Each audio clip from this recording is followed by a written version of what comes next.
모든 사람들은 세상을 살면서 보다 많은 부와 권력과 명예 등을 갖고 싶어 합니다.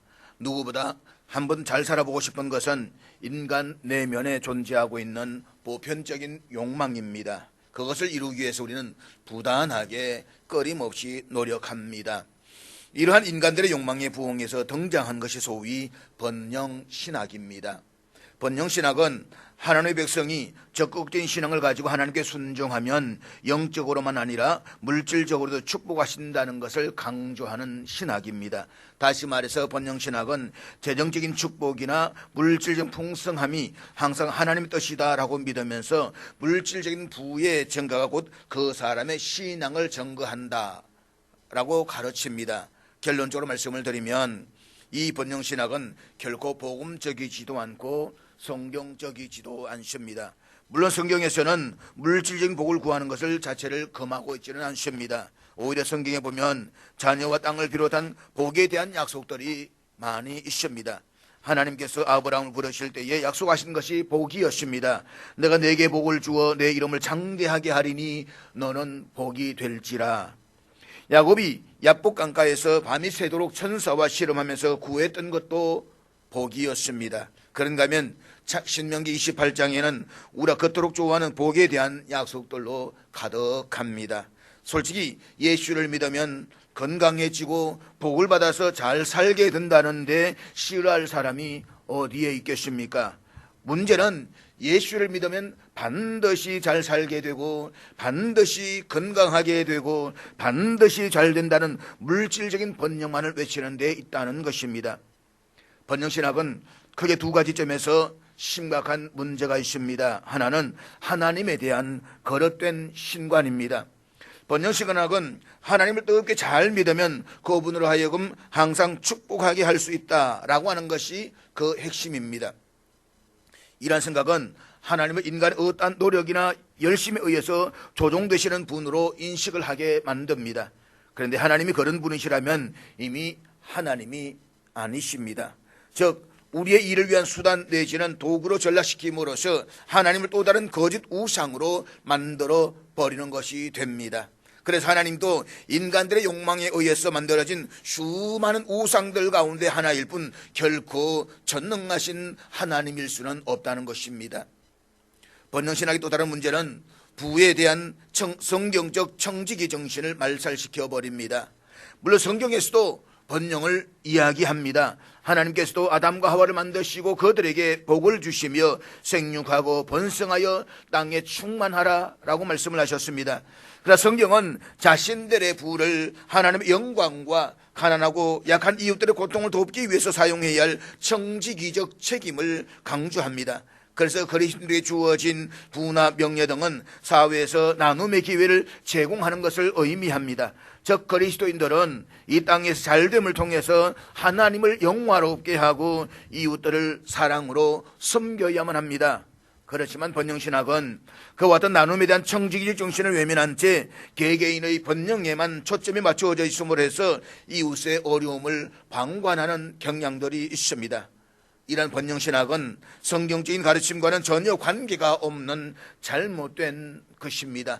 교회 안에 만모니즘 우상이 들어왔다라고 말할 수 있는 것입니다. 따라서 우리는 번영신학의 유혹으로부터 과감하게 벗어나야만 합니다.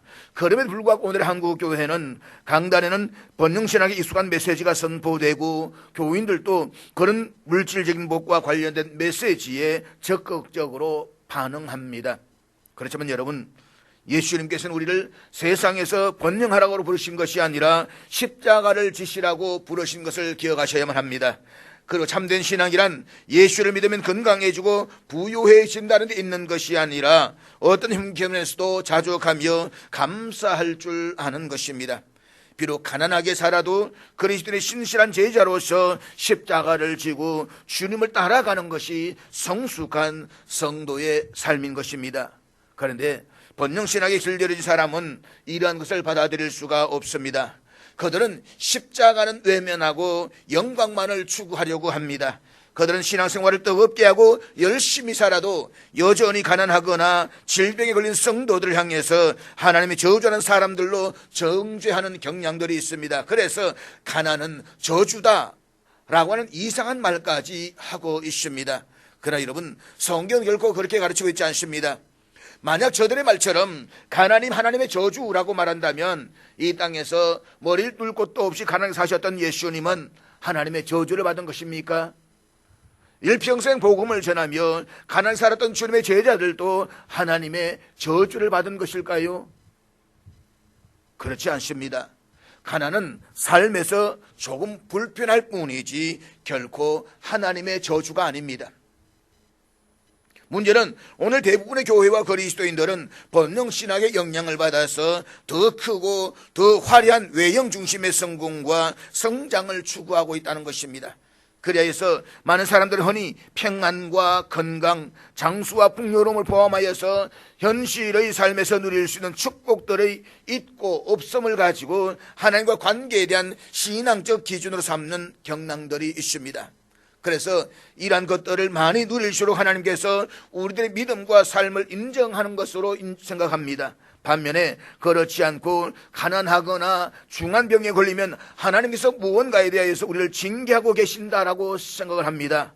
그런데 하박국 선지자를 비롯하여서 당시에 소수의 의인들은 하나님과 건강한 관계를 유지하고 있었음에도 불구하고 이러한 축복들을 누리지 못했습니다.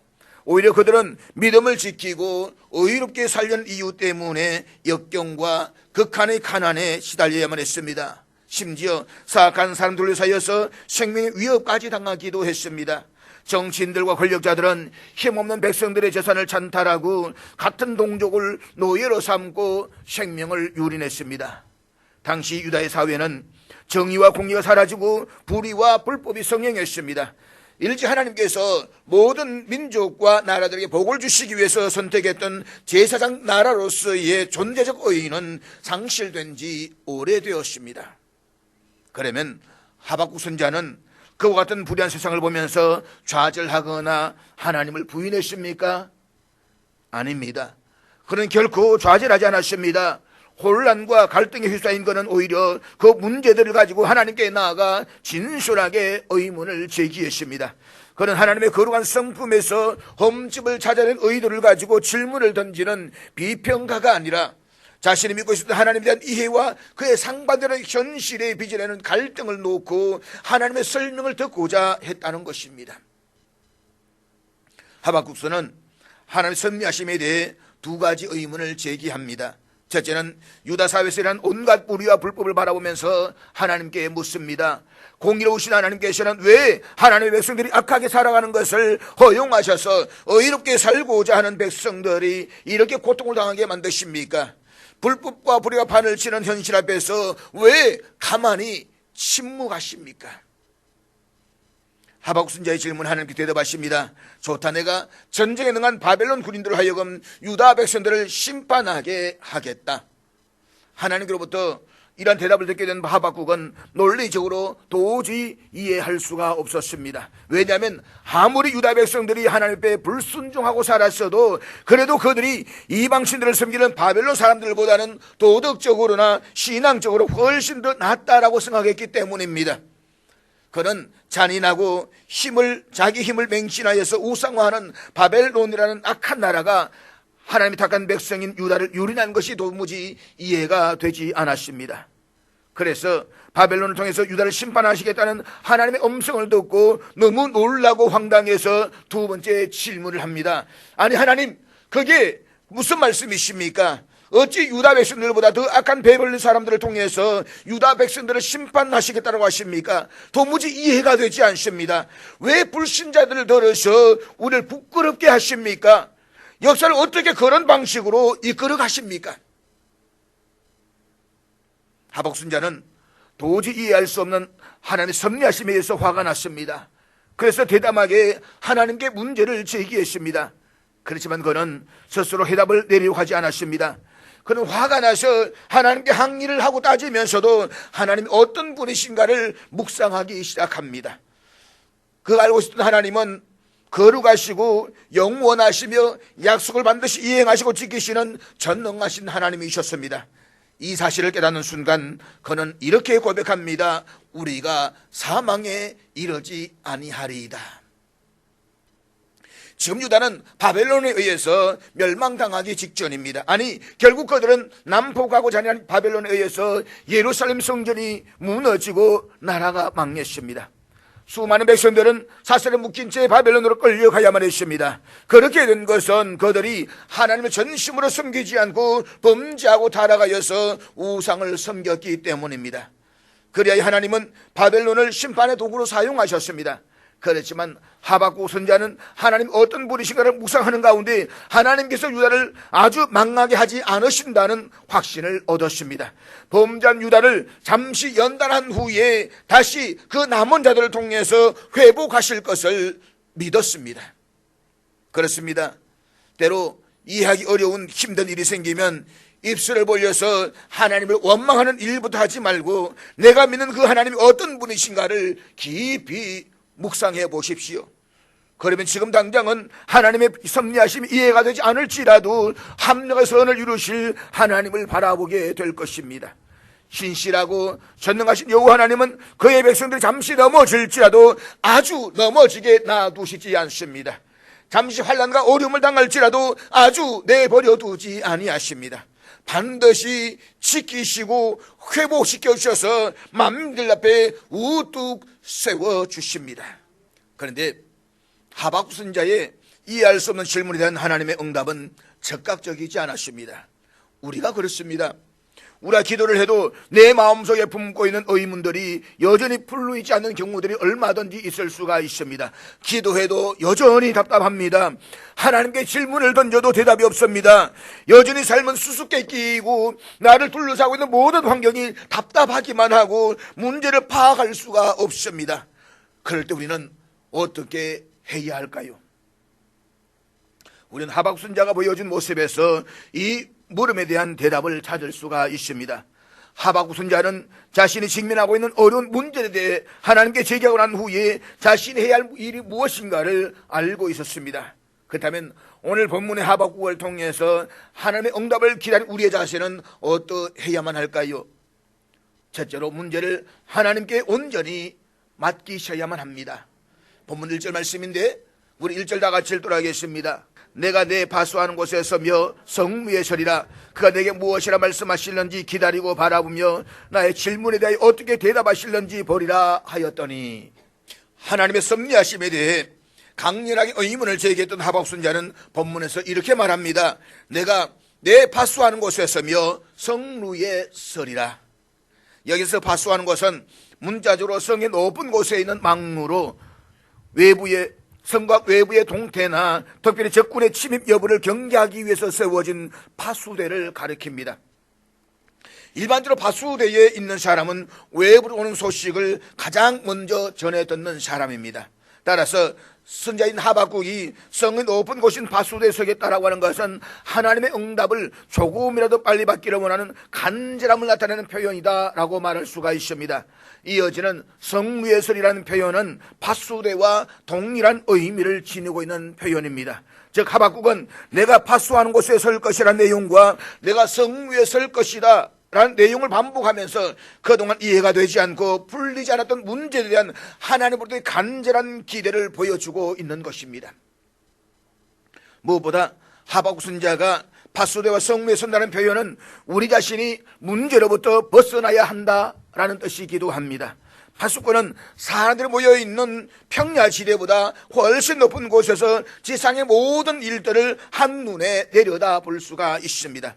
따라서 하박국 선지자는 파수하는 곳 성에 설 곳이라고 고백한 데 이어서 보다 직접적인 표현을 통해서 하나님의 응답을 기다리는 자신의 심정을 드러내고 있습니다. 나는 그가 내게 무엇이라 말씀하실는지 기다리고 바라보리라. 그러니까 하나님의 응답을 그냥 건성으로 듣지 않고 간절한 마음으로 주의를 집중해서 분명하고도 확실하게 듣겠다라는 의지인 것입니다. 하박국 선지자의 이 말에서 우리는 믿음으로 영적인 싸움을 싸우는 그리스도인이 가져야 할 중요한 하나의 원칙을 깨닫게 됩니다. 그것은 그 문제에 매몰되는 것이 아니라 그 문제로부터 벗어나야 한다는 것입니다. 어떤 문제를 하나님께 맡겼으면 그 문제에서 손을 떼야만 합니다. 즉 그 문제로부터 등을 돌리고 우리의 시선을 하나님께로 집중시켜야 한다는 말입니다.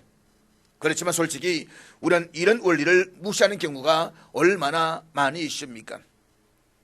우리에게 어떤 어려운 일이 생겼을 때 우리도 하박국 선지자처럼 나름의 명제들을 세워놓고 문제들을 풀어보려고 합니다. 그렇지만 여전히 만족할 만한 해답을 얻지 못하고 어떻게 하면 좋을런지 알지 못하는 경우들이 많이 있습니다. 그것은 우리의 생활과 직결된 문제일 수도 있고 우리가 결단을 해야만 하는 어떤 상황일 수도 있습니다. 그럴 때 우리는 기도하는 중에 그 문제를 하나님께 맡기는 일 외에 다른 방도가 없습니다.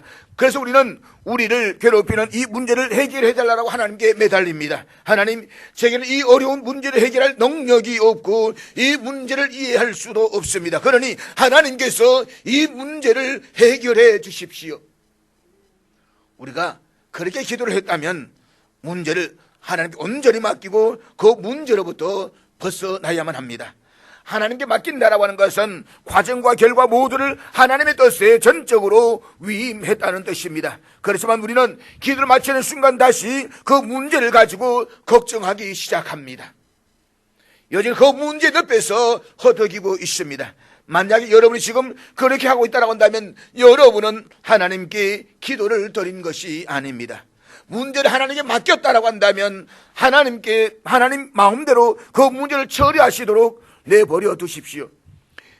이제 더 이상 여러분에게는 그 문제를 생각할 권리가 없습니다. 하박국 선지자는 도저히 이해할 수 없는 현실의 문제들을 가지고 하나님께 기도합니다. 그리고 이렇게 말합니다. 나는 위험한 골짜기에서 벗어나 성루로 가야겠다. 더 높은 곳으로 올라가서 오직 하나님만을 바라보아야 하겠다.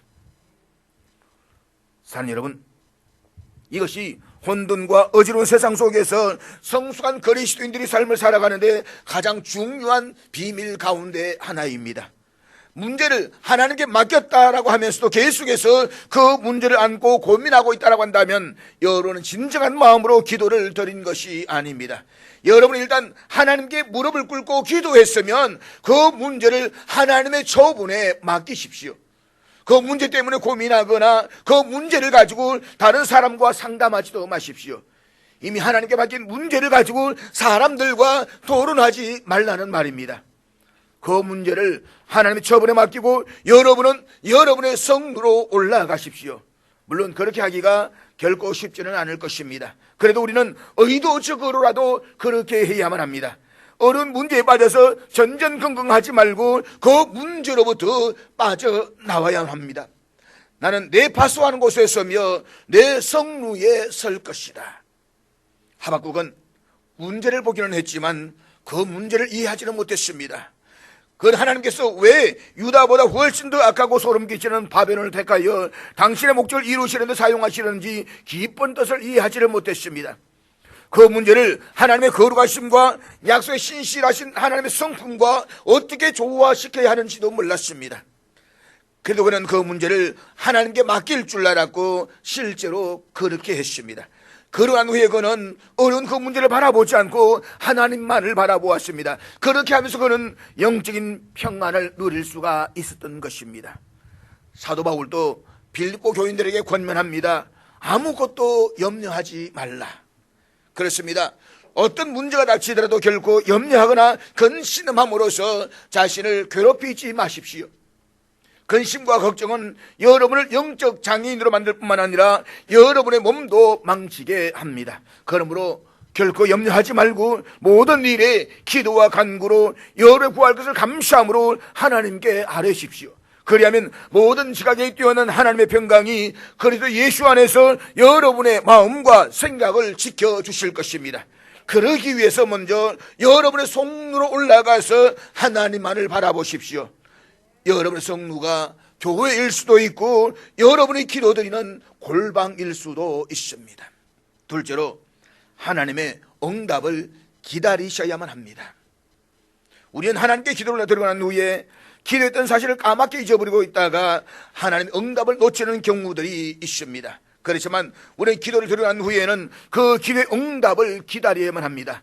물론 하나님의 응답하시는 방법은 무수히 많습니다. 예를 들면 우리는 성경을 읽는 중에 하나님의 응답을 받을 수가 있습니다. 이것은 하나님이 가장 일반적으로 사용하시는 응답 방식입니다. 그런가 하면 힘든 문제에 대한 상황은 여전히 그대로임에도 불구하고 찬양을 부르는 가운데 마음에 말할 수 없는 평안과 기쁨을 누리는 경험을 할 수도 있습니다. 아니면 하나님께서 직접 우리의 마음에 응답하실 때도 있습니다. 뿐만 아니라 하나님은 우리의 상황이나 일상생활 가운데 지난 일들을 통해서 우리의 기도에 응답하시기도 합니다.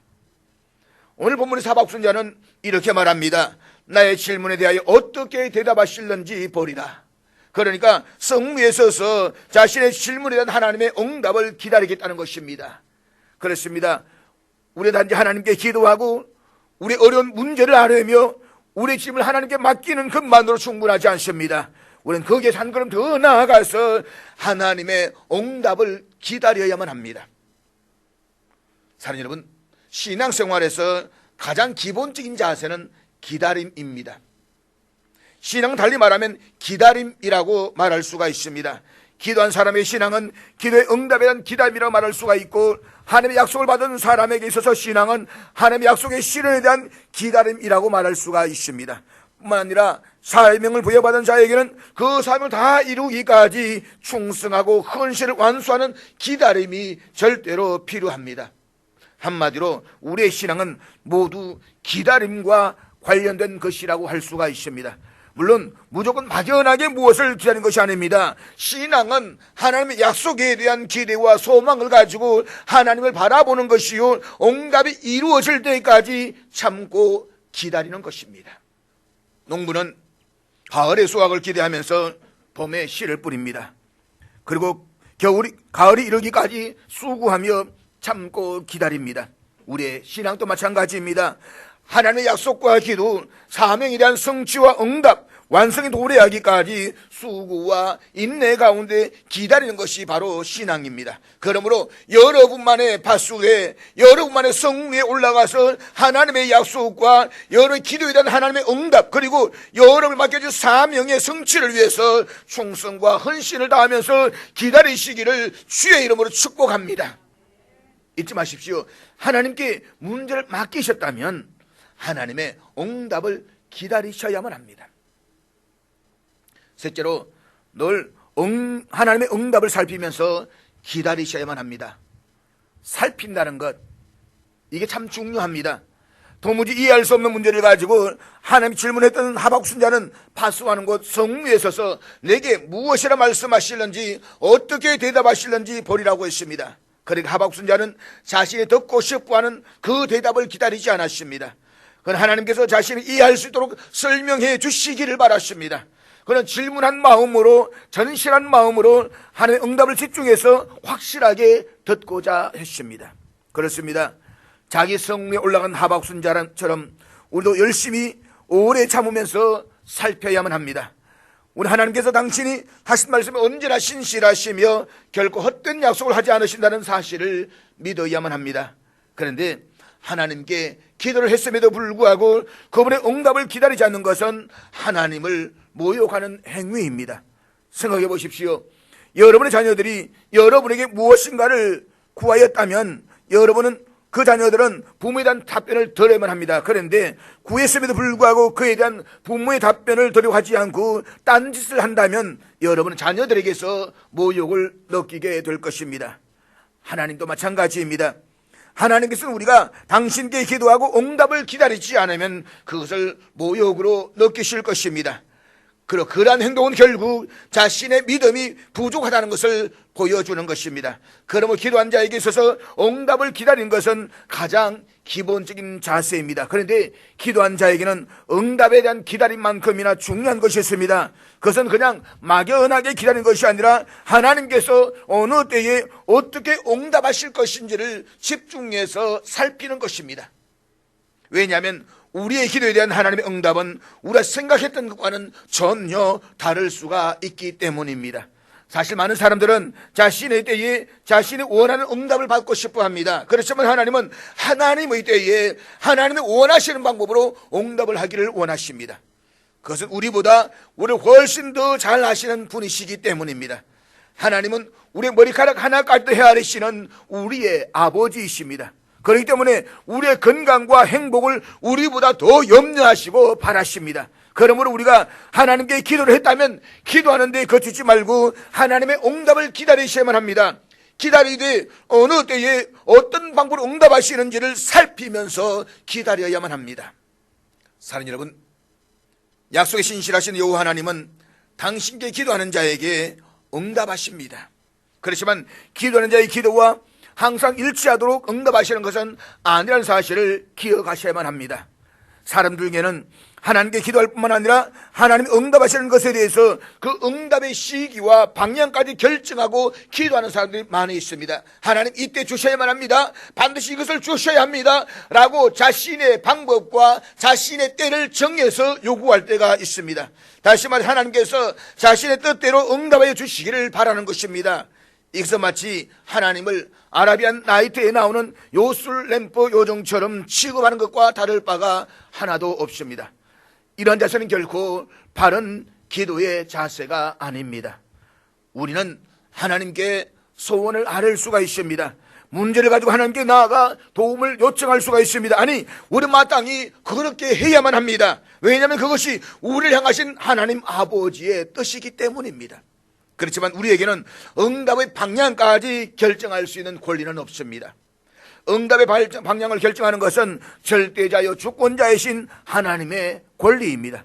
우리는 하나님께 맡겨드리되 응답의 시기와 방향은 하나님께 전적으로 맡겨드려야만 합니다. 그리고 우리의 마음과 시선이 언제나 주변에 열려 있어서 하나님의 응답을 놓치지 말아야만 합니다. 하박순자는 기도에서 훌륭한 모범을 보여준 사람입니다. 그건 하나님께 기도하고 응답을 기다렸습니다. 그렇지만 그는 자신의 뜻대로 하나님께서 응답해 주시기를 요구하지 않았습니다. 어쩌면 그에게는 하나님께서 바벨을 통하여 유다를 심판하시는 계획을 철수하여 주시기를 원하는 마음이 있었을런지도 모릅니다. 그렇지만 그는 그러한 응답을 하나님께 강요하지 않았습니다. 그는 기도하고 다만 이렇게 말했습니다. 그가 내게 무엇이라 말씀하실는지 기다리고 바라보며 나의 질문에 대하여 어떻게 대답하실는지 보리라. 여기서 우리가 주목해야 할 것은 무엇이라와 어떻게라는 단어입니다. 무엇이라 어떻게, 즉 자기의 기도에 대해서 무엇이라 어떻게 응답하시는가는 전적으로 하나님께 속한 것임을 고백하고 있는 것입니다. 이것은 그가 하나님께서 어떤 방식으로 응답하시든지 그것을 기꺼이 수용할 의지가 있었던 것을 보여주는 것입니다. 이것이 바로 하나님 응답을 기다리는 사람들의 바른 신앙적 자세인 것입니다. 그렇습니다. 우리의 기도에 대한 응답의 방향은 전적으로 하나님의 주권에 속한 일입니다. 때로 하나님께서 우리가 기대하는 대로 응답하시기도 하지만 그렇지 않을 때도 있습니다. 또 어떤 경우에는 아예 응답을 거절하시는 것 같은 반응을 보이실 때도 있습니다. 그렇지만 어떤 경우이든 그것이 하나님의 응답인 것은 틀림없는 사실입니다. 하나님께서 반드시 우리의 기대를 충족시켜야만 응답 안 하시는 것은 아닙니다. 하나님께서 비록 우리의 반응을 충족시키지 않았다고 해도 어떤 식으로든 하나님의 반응이 있다고 한다면 그것이 바로 하나님의 응답인 것입니다. 그리고 하나님의 응답은 그것이 어떤 식으로 이루어지든지 우리는 그것을 최선의 응답으로 받아야 한다는 것입니다. 하나님의 응답이 우리의 기대와 달라서 그것이 받아들이기 어렵다라고 해도 우리가 믿는 믿음으로 받으며 순종으로 반응한다라고 한다면 모든 것을 합력하여 선을 이루시는 하나님의 역사를 보게 되는 것입니다. 하박순자는 자신의 부르짖음에 대해서 응답이 없다는 것과 선택된 백성인 유다의 타락을 방치하는 이유에 대해서 하나님께 물었습니다. 그런데 하나님께서는 유다보다 더 악한 이방 나라인 바벨론을 통해서 유다를 심판하실 것이라고 말씀을 하십니다. 이것은 그가 듣고자 했던 내용이 아니었습니다. 그래서 자신의 의문을 가지고 하나님께 나아가 질문을 합니다. 그리고 하나님께서 자신의 질문에서 어떻게 대답하실 것인가를 기대했습니다. 그렇다면 하나님은 이런 하박국 선자의 기다림에 대해서 어떻게 반응하셨습니까? 본문 2절 말씀인데 우리 2절 다 같이 읽도록 하겠습니다. 여호와께서 내게 대답하여 이러시되, 하나님은 불분명하게 말씀하지 않으십니다. 하나님께서는 응답을 기다리는 자에게 당신 뜻이 무엇인가를 분명하게 말씀하셨습니다. 하나님 응답을 기다린 하박국에게 그 기다림이 결코 헛되지 않았습니다. 하나님께서는 하박국의 지리와 관련해서 유다를 심판하시는 도구로 사용될 바벨론에게 아브라엘 묵시를 주시면서 그것을 판에 기록하게 하셨습니다. 그것을 그리고 달려가면서도 읽을 수 있게 하라고 말씀을 하십니다. 한마디 하나님께서는 바벨론을 통한 유다의 심판 계획을 유다 백성들 모두가 하루속히 깨달아서 하나님만을 신뢰하기를 원하셨다는 것입니다. 사랑하는 여러분, 하박국은 유다의 타락상이 그대로 방치했다는 현실을 안타까워하면서 하나님께 타원했습니다. 그는 하나님의 응답이 있기 전엔 무척이나 불안하고 초조하며 두려웠을 것입니다. 그러나 그와 같은 상황에서도 그는 다시금 사명의 밭수에 믿음의 성무에 서서 선하시고 의로우시며 신실하신 하나님의 응답을 기다렸습니다. 그것이 지금 처한 현실 앞에서 그 자신이 취할 수 있는 가장 지혜로운 자세라고 믿었기 때문입니다. 그렇습니다. 기도해도 원하는 대로 의도하는 대로 일이 되지 않을 때에, 나아가 오히려 상황이 더 악화된 것처럼 보일 때에 사람들은 절망하고 낙담하며 믿음이 흔들릴 때가 있습니다. 본래 서 있어야 할 자리조차도 지키지 못할 때가 있습니다. 그럴 때에라도 신앙인으로서 지녀야 할 기본 자세를 잃지 마시기를 바랍니다. 그래서 하나님을 신뢰하고 여러분만의 바수대, 여러분만의 성무 위에 서서 하나님께 기도하십시오. 그리고 인내하는 가운데서 하나님의 응답을 기다리십시오. 혹여 여러분이 기대했던 응답이 아니라서 혼란스러울 때도 있을 것입니다. 그렇지만 끝까지 하나님을 신뢰하며 하나님의 이끄심에 순종하십시오. 그러면 하나님의 확실하고도 궁극적인 것이 무엇인가를 속히 볼 수 있게 될 것입니다. 사랑하는 여러분, 하박국 선지자가 정말 잘한 것은 그가 하나님의 말씀을 받기 위해서 인내하고 끈기 있게 기다릴 줄 알았다는 것입니다. 그는 문제 속에 파멸되지 않았습니다. 문제 속에서 허덕이지 않았습니다. 그는 자신만의 성리에 올라갔습니다. 자신만의 밭소대에 올라갔습니다. 그리고 기도하는 가운데 하나님의 뜻을 기다렸습니다. 우리도 그렇게 해야만 합니다. 그래서 모든 정이 떠난 하나님의 평강이 그래서 예수 안에서 저와 여러분의 마음과 생각을 지켜주시기를 주의 이름으로 축복합니다.